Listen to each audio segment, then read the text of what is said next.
5 minus 3 gives us 2. Now 2 times 5 divide 2.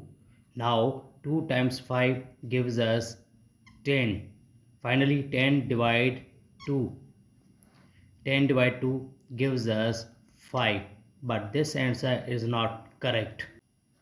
Because according to order of operation, first we do parenthesis, then exponent, then multiplication or division, finally addition or subtraction.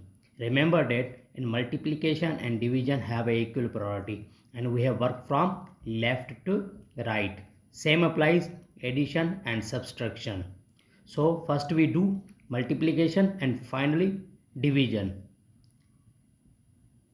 5 minus 3 times 5 gives us 15.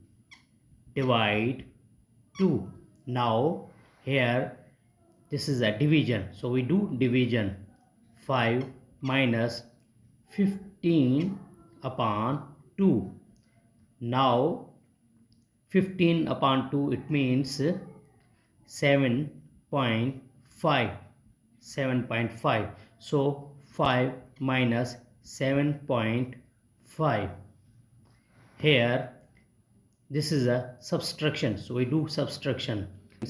Minus 7.5, then minus plus 5.0.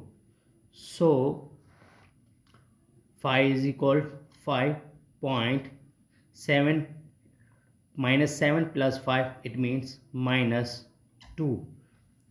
This is a right answer.